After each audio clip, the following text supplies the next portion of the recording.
Hey everyone, this is Satya. Welcome to Olympic Study. So friends, इसके पहले की class में हमने आपसे बात की थी सिंधु घाटी सभ्यता के बारे में, और इस क्लास में हम आपसे बात करेंगे वैदिक काल के बारे में। तो चलिए स्टार्ट करते हैं। वैदिक काल की अगर हम बात करें तो सिंधु घाटी सभ्यता के पश्चात भारत में जिस नवीन सभ्यता का विकास हुआ उसे ही हम वैदिक सभ्यता के नाम से जानते हैं। वैदिक सभ्यता के निर्माता आर्य थे। आर्य का अर्थ क्या होता है, ये क्वेश्चन पूछा हुआ है। आर्य का अर्थ होता है श्रेष्ठ या उत्तम। ये श्रेष्ठता जाति के आधार पर नहीं होती बल्कि भाषाई आधार पर श्रेष्ठता की बात की गई है। वैदिक शब्द वेद से बना है। वेद का अर्थ होता है ज्ञान। इसकी जानकारी अर्थात वैदिक काल की जानकारी हमें मुख्यतः वेदों से प्राप्त होती है, जिसमें ऋग्वेद जो है वो प्राचीन होने के कारण सर्वाधिक महत्वपूर्ण भी है। वैदिक काल को दो भागों में बांटा गया है। पहला है पूर्व वैदिक काल 1500 से 1000 ईसा पूर्व, और दूसरा है उत्तर वैदिक काल 1000 से 600 ईसा पूर्व। ये इसका टाइम पीरियड है। बात करते हैं आर्यों के मूल निवास स्थान की। हालांकि आर्यों का जो मूल निवास स्थान है उसके बारे में मतभेद है इतिहासकारों में, लेकिन फिर भी हम कुछ मतों को जान लेते हैं चूँकि क्वेश्चन पूछे जाते हैं। तो मैक्स मुल्लर ने क्या बताया है, आर्यों का मूल निवास स्थान मध्य एशिया बताया है। बाल गंगाधर तिलक ने आर्यों का मूल निवास स्थान उत्तरी ध्रुव बताया है। स्वामी दयानंद सरस्वती ने आर्यों का मूल स्थान तिब्बत बताया है। पंडित गंगानाथ झा ने ब्रह्मर्षि देश बताया है, और डॉक्टर अविनाश चंद्र दास ने सप्त सैंधव प्रदेश बताया है। बात करें अगर वैदिक सभ्यता की जानकारी के स्रोतों की, तो पुरातात्विक और साहित्यिक दोनों प्रकार के स्रोत हैं।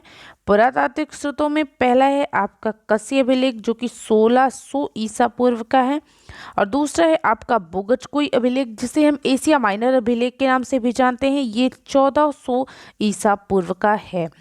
बोगचकोई अभिलेख में वैदिक कालीन देवताओं जिनमें इंद्र, वरुण, मित्र और नासत्य आदि का उल्लेख मिलता है। बात करें हम साहित्यिक स्रोतों की, तो सबसे पहले हम बात करते हैं ऋग्वेद की। इसमें वेद आते हैं, उपनिषद आते हैं साहित्यिक स्रोतों में, पुराण आते हैं। वो सभी साहित्यिक स्रोत जिनसे हमें वैदिक काल के बारे में जानकारी मिलती है वो सभी साहित्यिक स्रोत इसके अंतर्गत आते हैं। ऋग्वेद संहिता वैदिक काल की एकमात्र रचना है। इसमें 10 मंडल, 1028 सूक्त। इसके कुल 10 मंडलों में से दूसरे से 7वें तक के मंडल सबसे प्राचीन है, मोस्ट इम्पॉर्टेंट है, याद रखना। जबकि प्रथम और 10वां मंडल ये नवीन मंडल हैं। ऋग्वेद के दूसरे से 7वें मंडल को गोत्र मंडल कहा जाता है। क्यों? क्योंकि इन मंडलों की रचना किसी गोत्र विशेष से संबंधित एक ही ऋषि के परिवार ने की थी। इसके 7वें मंडल में दशराग युद्ध का उल्लेख है। किसके? ऋग्वेद के। दशराग युद्ध जो है ये परुष्णी या रावी नदी के तट पर सुदास एवं 10 जनों के बीच लड़ा गया था, जिसमें राजा सुदास की विजय हो गई थी। तो इसे याद रखना।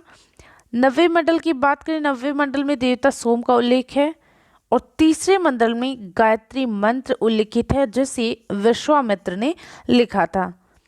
ऋग्वेद के 10वें मंडल के पुरुष सूक्त में चतुर्वर्णों का उल्लेख मिलता है, मोस्ट इंपॉर्टेंट है, याद रखना। ऋग्वेद से प्राप्त जानकारी के अनुसार आर्यों का विस्तार अफगानिस्तान, पंजाब और पश्चिमी उत्तर प्रदेश तक था। सतलज से यमुना नदी तक का क्षेत्र ब्रह्मवर्त कहलाता था, तो ये पूछ सकता है, जिसे ऋग्वैदिक सभ्यता का केंद्र माना जाता था। ठीक है। बात करें हम वैदिक आर्यों की सीमाओं की, तो वैदिक आर्यों की जो पूर्वी सीमा है वो हिमालय और तिब्बत तक है। जो उत्तरी सीमा है वो तुर्कमेनिस्तान तक, जो पश्चिमी सीमा है वो अफगानिस्तान तक, और जो आर्यों की दक्षिणी सीमा है वो अरावली तक विस्तृत थी। ठीक है। अब हम बात करते हैं ऋग्वैदिक कालीन नदियों की। सबसे ज़्यादा क्वेश्चन पूछे जाते हैं इससे, तो याद रखना ऋग्वैदिक काल की सबसे महत्वपूर्ण नदी जो है वो सिंधु नदी है। ऋग्वेद में कई बार इसका वर्णन आया है। इसके अतिरिक्त गंगा का 1 बार वर्णन है, और यमुना का ऋग्वेद में 3 बार वर्णन है। ऋग्वेद में नदियों की कुल संख्या वो लगभग 25 बताई गई है। ऋग्वेद में सरस्वती नदी को सर्वाधिक पवित्र नदी बताया गया है और इसे नदी तमा अर्थात नदियों में प्रमुख व माते तमा अर्थात नदियों की माता कहकर के पुकारा गया है। जबकि अगर हम बात करें ऋग्वेद के नदी सूक्त की, तो ऋग्वेद के नदी सूक्त में 21 नदियों का वर्णन है, जिसमें सबसे पश्चिमी नदी कुबा और पूर्वी नदी गंगा वर्णित है। ऋग्वेद में अफगानिस्तान की 4 नदियों क्रमों कुबा, गोमती और सुवास्तु का उल्लेख मिलता है, तो इन्हें याद रखना, इन चारों नदियों को। ये अफगानिस्तान की नदियां हैं। ऋग्वेद में सप्त सैंधव प्रदेश की भी 7 नदियों का उल्लेख मिलता है, जिनमें सरस्वती है, विपाशा है, परुष्णी है, वितस्ता है, सिंधु है, सुतुद्री है और अश्किनी नदी है। सॉरी, इसमें कश्मीर की एक नदी मरुदवृद्धा का भी उल्लेख मिलता है। ऋग्वेद में सर्वाधिक बार अगर किसी नदी का उल्लेख हुआ है तो वो है सिंधु नदी। सिंधु नदी को इसके आर्थिक महत्व के कारण हिरण्यनी कहा गया है और सिंधु नदी के गिरने की जगह परावत अर्थात अरब सागर बताई गई है। बात करते हैं ऋग्वैदिक कालीन नदियां और उनके आधुनिक नामों की। तो इसका प्राचीन नाम है सुतुद्री नदी और आधुनिक नाम है सतलज। प्राचीन नाम है अस्किनी और अस्किनी का आधुनिक नाम है चिनाब। प्राचीन नाम है विपाशा और विपाशा का आधुनिक नाम है व्यास। अगली है कुबा, कुबा का आधुनिक नाम है काबुल। अगली है सदानीरा, सदानीरा का आधुनिक नाम है गंडक। अगली है सुवास्तु, सुवास्तु का आधुनिक नाम है स्वात नदी। अगली है परुष्णी, परुष्णी का आधुनिक नाम है रावी। और अगली है वितस्ता, वितस्ता का आधुनिक नाम है झेलम। अगली है गोमती, गोमती का आधुनिक नाम है गोमल। अगली है द्वस्वती और इसका आधुनिक नाम है घग्घर। और अगली है क्रमु, क्रमु का आधुनिक नाम है कुर्रम। ऋग्वेद में किसी तरह के न्याय अधिकारी का उल्लेख नहीं है, ये इंपॉर्टेंट है, याद रखना। ऋग्वैदिक काल की सामाजिक व्यवस्था की बात करें तो ऋग्वैदिक काल का जो समाज है वो जनजातीय कबायली था, अर्थात कबीलों में होता था। ऋग्वैदिक समाज कई इकाइयों में बटा हुआ था। उनके समाज की जो लघुत्तम इकाई थी वो कुल अर्थात परिवार होती थी, सबसे छोटी इकाई। ऋग्वैदिक समाज संभवतः पितृसत्तात्मक था, जो कि संयुक्त परिवार प्रणाली पर आधारित था। ऋग्वैदिक समाज 4 वर्णों में विभक्त था। ये वर्ण है ब्राह्मण, क्षत्रिय, वैश्य और शूद्र। यहाँ वर्ण व्यवस्था को समाज के व्यवसायिक आधार पर वर्गीकृत किया गया था। कुल मिलाकर ऋग्वैदिक काल में समाज समतामूलक था, अर्थात इक्वलिटी ओरिएंटेड था। उल्लेखनीय है कि ऋग्वेद में वर्ण शब्द रंग के अर्थ में और कहीं कहीं पर व्यवसाय चयन के अर्थ में प्रयुक्त हुआ है। ऋग्वैदिक काल में समाज में बाल विवाह प्रचलित नहीं था, परंतु अंतरजातीय विवाह होते थे। ठीक है। दीर्घ काल तक अविवाहित रहने वाली कन्या को अमाजू कहा जाता था तथा विवाह में कन्या की विदाई के समय उसे जो उपहार और द्रव्य दिए जाते थे उन्हें वहतू कहा जाता था। तो ये भी याद रखना। ऋग्वैदिक काल में स्त्रियां शिक्षा ग्रहण करती थी। ऋग्वेद में लोपामुद्रा, घोषा, सिक्ता, अपाला एवं विश्वास जैसी विदुषी स्त्रियों का उल्लेख मिलता है। गार्गी ने याज्ञवल्क्य को वाद विवाद की चुनौती दी थी, इस बात का भी उल्लेख मिलता है। अब हम आते हैं ऋग्वैदिक कालीन आर्थिक व्यवस्था पर। तो आर्यों की अर्थव्यवस्था का जो मुख्य आधार था वो पशुचारण था। इसमें यह भी वर्णित है कि पशु की प्राप्ति के लिए विभिन्न प्रकार की प्रार्थना और अनुष्ठान आर्यों द्वारा किए जाते थे। इस काल में पशु आय के प्रमुख साधन थे। गाय का पशु में सबसे महत्वपूर्ण स्थान था। यह संपत्ति का प्रमुख स्रोत तथा माप थी। इसे अघन्य अर्थात ना मारे जाने योग्य भी कहा गया। किसे? गाय को अघन्य शब्द जो है इसका गाय के लिए कहा गया है और अघन्य का अर्थ होता है ना मारे जाने योग्य। ठीक है। ऋग्वैदिक काल में भूमि पर जन का सामुदायिक नियंत्रण स्थापित था, क्योंकि भूमि पर व्यक्तिगत अधिकार का कोई साक्ष्य नहीं प्राप्त हुआ है। ऋग्वेद में कृषि से संबंधित प्रक्रिया का उल्लेख कहाँ मिलता है? तो वो मिलता है चतुर्थ मंडल में। ऋग्वेद में कृषि योग्य भूमि को उर्वरा एवं क्षेत्र कहा जाता था। कृषि कार्य में संभवतः लकड़ी के बने हलों का उपयोग होता था।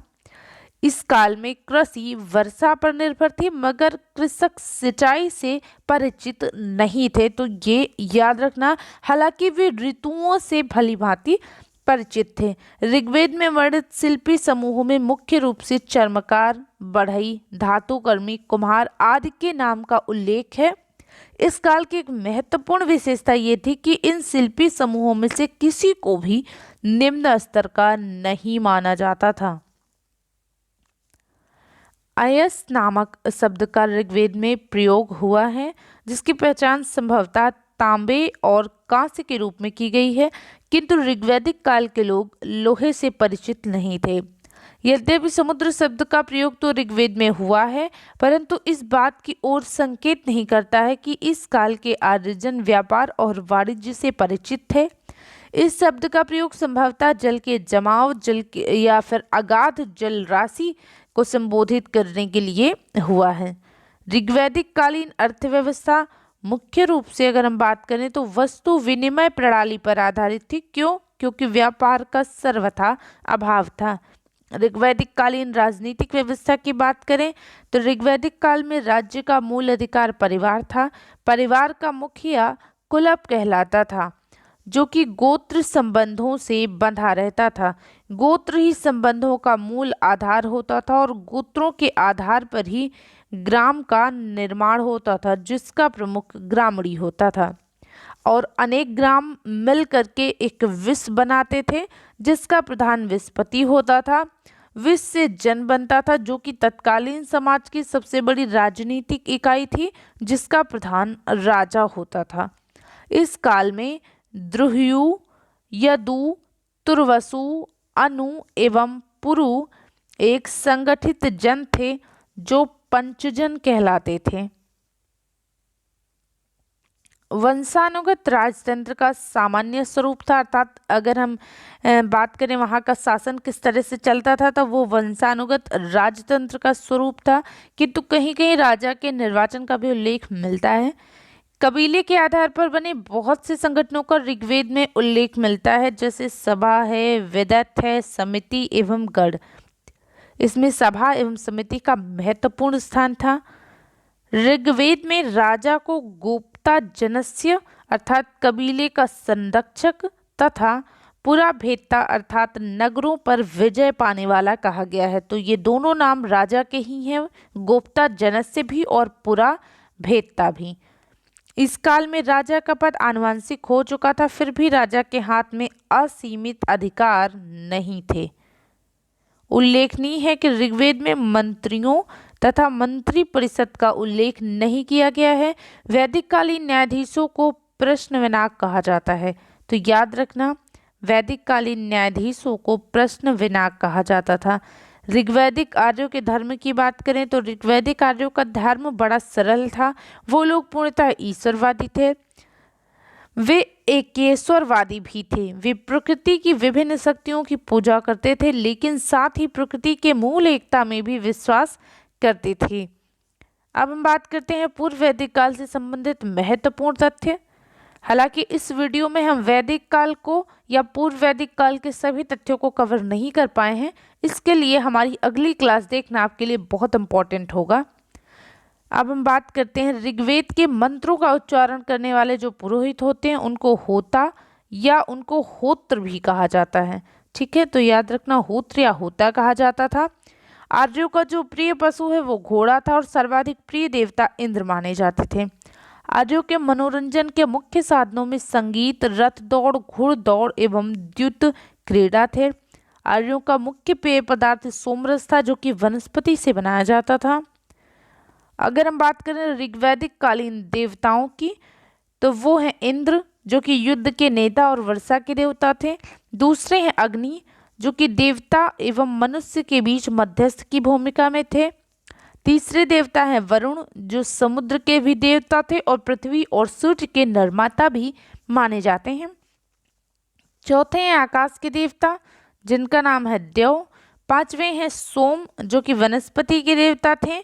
और छठवें हैं ऊषा, जो कि प्रगति एवं उत्थान के देवता थे। सातवें देवता है पूषण, जो कि पशुओं के देवता थे। आठवें है विष्णु, जो कि विश्व के संरक्षक एवं पालनकर्ता थे। नौवें देवता है मारुत, जो कि आंधी तूफान के देवता थे। ये कुछ मोस्ट इंपॉर्टेंट है, तो इसे आप याद रखना। वेदों के संकलनकर्ता महर्षि कृष्ण द्वैपायन वेदव्यास जी हैं। वेदों का संकलन इन्होंने ही किया है। वेदों की संख्या की बात करें तो 4 है। ऋग्वेद है, जो कि देवताओं की स्तुतियों से संबंधित है। दूसरा है यजुर्वेद है, कर्मकांड से संबंधित है। तीसरा है सामवेद, जो कि गायन से संबंधित है। चौथा है अथर्ववेद, जो कि जादू टोनों से संबंधित है। असतो मां संगमय वाक्य ये ऋग्वेद से ही लिया गया है। सामवेद की बात करें तो साम का अर्थ गान से है और इसे भारतीय संगीत का जनक कहा जाता है। सो फ्रेंड्स, ये क्लास हम यहीं कंप्लीट करते हैं। अगर आपको हमारी क्लास पसंद आती है तो इसे लाइक करें, शेयर करें और हमारे चैनल को सब्सक्राइब ज़रूर करें। Thank you so much.